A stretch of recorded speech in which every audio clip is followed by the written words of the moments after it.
Right. Get ready for this one, because in today's deep dive, we're going deep. Yeah. We're looking at this text that talks all about reincarnation. But get this, it has like a twist to it. Oh. Yeah, like spiritual education meets some sort of cosmic game, like chutes and ladders. Okay. The goal, you ready for this? To become a deity. Wow. It reads kind of like someone's notes from like a spiritual lecture or a teaching. Right. Maybe even tied to some kind of celebration. Interesting. I'm pretty excited to dive into this, honestly. It's a unique perspective on some pretty familiar ideas. Absolutely. What I find really intriguing is how this text goes beyond just the basic reincarnation idea. Yeah. It lays out this whole cycle of 84 births and directly connects it to achieving this ultimate state of being a deity, specifically Narayan. 84 births. That's a lot of trips around the sun. Everyone has to go through that. That's what the text says, and it really emphasizes that understanding this whole cycle is really essential for spiritual evolution. It presents it as this universal truth, this fundamental principle of existence. So we're all on this cosmic merry-go-round. Yeah. But what does it even mean to go from being a human to a deity? Well, the text talks about it as a journey from a state of purity to impurity and then back again. It actually uses these Sanskrit terms, satapradhan for pure and then tamapradhan for impure to describe this whole process. Got it. It's imagine starting out as this sparkling brand new diamond. As you go through all these 84 births, you kind of accumulate dust and grime and stuff. Yeah. You become less pure. So it's kind of like we're all these diamonds in the rough. Exactly. And we're trying to polish ourselves back to our original shine. Yes, exactly. And the text suggests that this whole purification process is directly linked to becoming a deity. Okay. It's not just about shedding, bad habits or whatever. Right. It's about reclaiming that inherent divinity. And this is where it gets really interesting, right?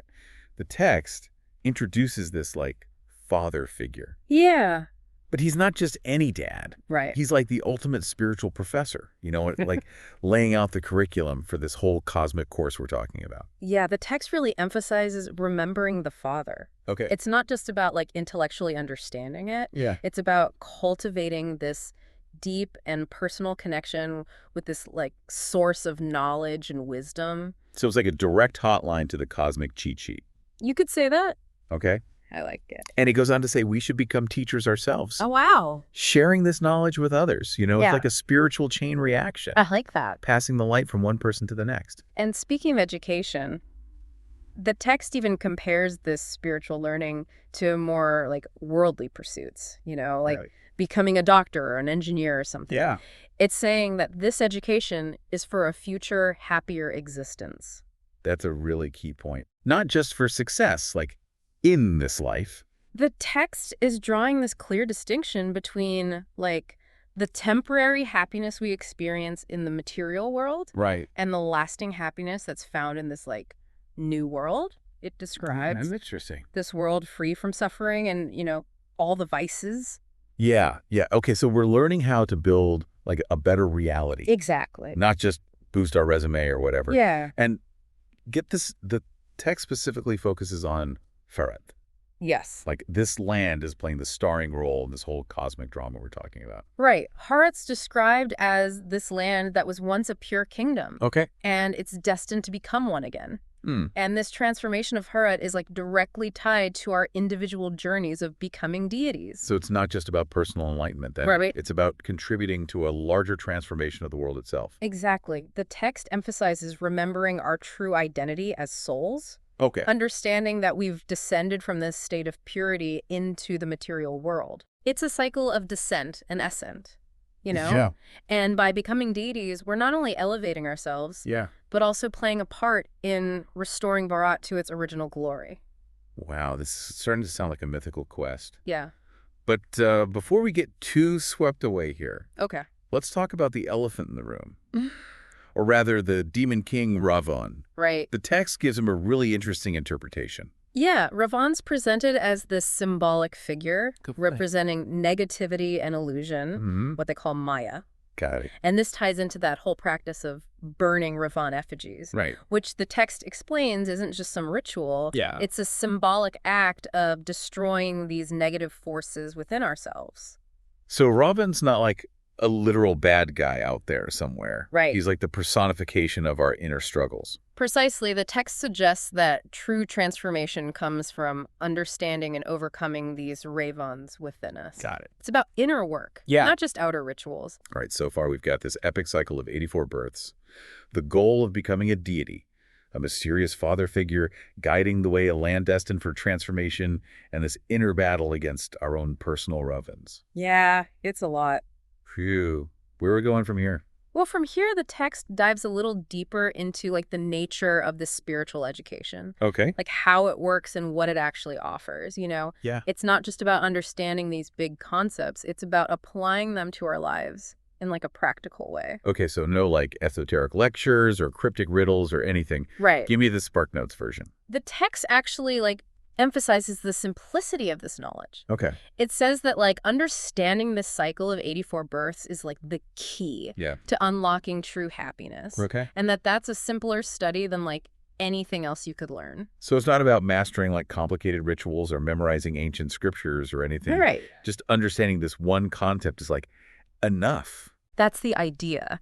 But the text also acknowledges that there are challenges. Okay. It mentions how slippery both yoga, which likely refers to the practice of spiritual connection, and education can be. Basically, it's easy to get distracted, Oh, yeah. and forget this knowledge amidst like all the hustle and bustle of everyday life. So it's like we're constantly battling forgetfulness. Yeah. Like our spiritual memory is on like a time delay or something. Right. But how do we even like remember who we are in the first place? Here's where it gets really interesting. Okay. The text uses this metaphor of like souls as points Interesting. to describe our true selves. It's saying that even though we take on, different bodies and roles throughout these 84 births, Right. our essence as souls like remains constant Okay. and pure. So even though I might be rocking a different outfit in each lifetime, Exactly. my soul is still the same me, Yeah. the same spark of divinity. Exactly. It's a powerful image that reminds us of our inherent purity no matter how many times we might like stumble Right. or stray from the path. And speaking of purity, the text keeps circling back to Farad Yeah. as this like land of truth Right. and connecting it to the Father, who's also described as the truth. Right. It's like there's this link between purity and truth and this original divine state we're trying to reclaim. Right. And it's fascinating how the text weaves together these individual journeys with the transformation of Farad itself. Yeah. It suggests that as we purify ourselves and become deities, we contribute to the purification and restoration of this land. So like a cosmic cleanup crew. Exact. We're individually scrubbing away our grime and like collectively polishing up this whole realm. Yeah. I love that imagery. And the text also has this intriguing reference to the mouth of the cow being praised. Okay. Before you picture like a talking cow, Right, right. decode this bovine mystery for me. Yeah, it's a metaphor. Okay. The cow represents the source of this knowledge, you know, the way it's passed down to us, Right. nourishing and sustaining our spiritual growth. Wow. And the mouth emphasizes the importance of speaking this knowledge, sharing it with others. So we're not just supposed to hoard this wisdom. Right. We're meant to spread it around like wildflowers or something. Exactly. We become Murli, those who play the flute, Oh, wow. sharing this divine melody of truth with everyone. There's something so beautiful about that, you know? Yes. It's like each of us becomes this beacon, Yeah. illuminating the path for others to follow. And this ties into the concept of the unlimited inheritance the text mentions. Okay. It's not just about personal salvation, it's Right. about contributing to this like collective awakening, Mm-hmm. a world where everyone can experience this lasting happiness. Okay, but this is where I get a little tripped up. Yeah. The text throws in this mention of Islam, Buddhism, Christians, etc., Right. and says they all came in the last 2,500 years. Yeah. It feels almost like a historical footnote, a little out of place. It's definitely intriguing. Yeah. It seems like the text is trying to place its own teachings within like a broader historical framework. Okay. It's suggesting that these other religions emerged like later in the cycle after the golden and silver ages. So it's creating a timeline of spiritual evolution Right. with the deities reigning supreme in those earlier ages Yeah. and these other religions coming in like later. That seems to be the implication. Okay. It's also interesting how the text emphasizes that like no one else can account for any more years? Almost like it's challenging other beliefs about the age and history of the world. It's making a bold claim for sure. Yeah. Presenting itself as the ultimate authority on this knowledge. And remember, this knowledge is said to come directly from the Father, the ocean of knowledge. Right. So it's presented as divine revelation, not just speculation or interpretation. Okay, so we've got this unique historical perspective. Yeah. But let's go back to this 84 birth cycle for a second. The text says, whilst taking 84 births, we definitely had to become those who indulge in sensual pleasures. Wait, is it saying that indulging in these things is necessary?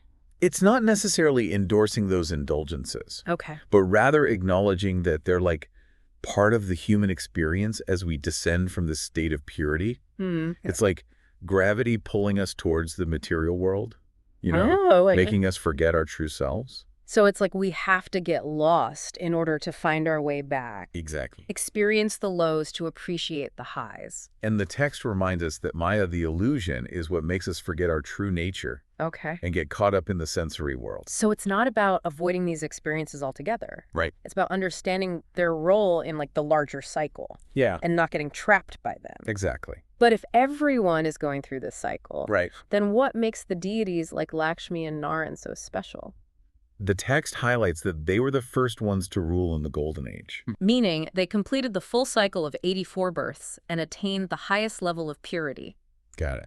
They're like the pioneers, the trailblazers who set the standard, So they're like the valedictorians of the cosmic graduating class? You could say that. Okay, I like it. The text emphasizes that no one else who takes 84 births would go there before them. Signifying their like spiritual seniority and the level of purity they achieved. They're like the role models, showing us what's possible. Yeah. Okay, so we've got these cosmic overachievers paving the way. Right.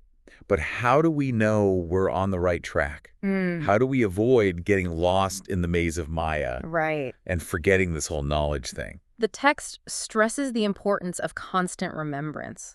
It's not enough to just hear this knowledge. Yeah. We must actively engage with it, contemplate it, and weave it into the fabric of our lives. So it's like a mental work, a spiritual boot camp. You could say that. Okay. It's about developing that muscle of remembrance, consciously choosing to align ourselves with this truth again and again. Yeah. And crucially, it's about sharing this knowledge with others. Okay. We're encouraged to become teachers. Guiding others towards their own awakening. Okay, I can get behind that. Yeah. Sharing the knowledge, paying it forward. Right. It's like creating a ripple effect of enlightenment. Yeah. But this all sounds like a lot of work. Right. Are there any shortcuts? Any cosmic cheat codes we can unlock? Well, the text doesn't offer any like quick fixes. Oh, okay. Or magic spells. Got it. It acknowledges the challenges, the constant battle against Maya, the distractions of the material world, our tendency to forget. Right. But it also reminds us of our inherent power. Oh, okay. Our capacity for transformation and the ultimate reward of lasting happiness. No magic spells, huh? Well, I guess that's fair. Yeah. Real transformation probably doesn't come in a bottle or anything. Probably not. But it does make you think about like all the choices we make. Yeah. And how they might ripple out across like all these multiple lifetimes. Right. Kind of puts things in perspective, right? It definitely adds like a whole new dimension to the idea of consequences. Yeah. It's not just about like immediate gratification anymore. It's about understanding the long-term impact of our actions, even across lifetimes. So it's almost like our choices are casting votes for the kind of reality we want to create. Yeah. Both for ourselves and for the world around us. Right. But how do we even begin to make choices from that kind of awareness? That's where this idea of true happiness comes in. Yeah. Remember the text contrasts that fleeting happiness we chase in the material world with the lasting happiness found in aligning with our true nature, with purity and truth. So we're basically looking for happiness in all the wrong places then. It's easy to get distracted by like the shiny objects and fleeting pleasures of the material world. Yeah, for sure. Like we've forgotten what real joy even feels like. The text reminds us that true happiness comes from something deeper, something more enduring. So I'm starting to see the connection here. Yeah. If we're chasing after like fleeting happiness, we're more likely to make choices that keep us stuck in this cycle of impurity. Exactly. The more we identify with our material desires and ego-driven pursuits, Right. the further we stray from our true selves, Hmm. and the more entangled we become in Maya, the illusion. Which brings us back to Ravan. Yeah. He's not just some mythological bad guy. Right. He's a symbol of all those forces within us Sure. that keep us trapped in this cycle of suffering. That's a key point. Yeah. Ravan represents the greed, the anger, the attachment, the ignorance, all those internal Ravans Yeah. that prevent us from experiencing true happiness Yeah. and reaching our full potential. So the burning of the Ravan effigy isn't just about setting a giant figure on fire. It's about consciously confronting and overcoming Yeah. those negative tendencies within ourselves. Precisely. It's about purifying our thoughts,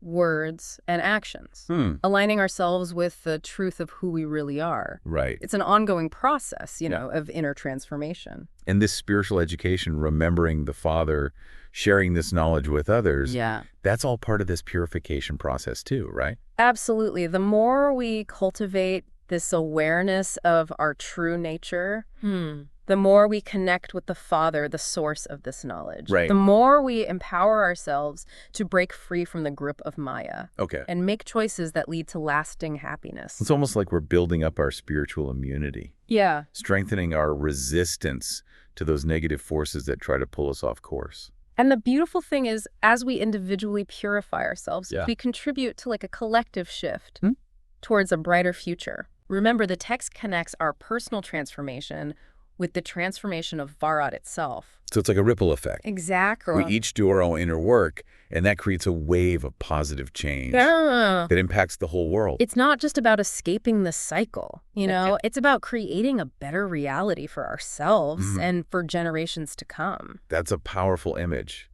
It really makes you think about the legacy we're creating with our choices. Yeah. Not just in this lifetime, but across multiple lifetimes. And the text leaves us with this inspiring message. Okay. You are now sitting here to change from false humans into real deities.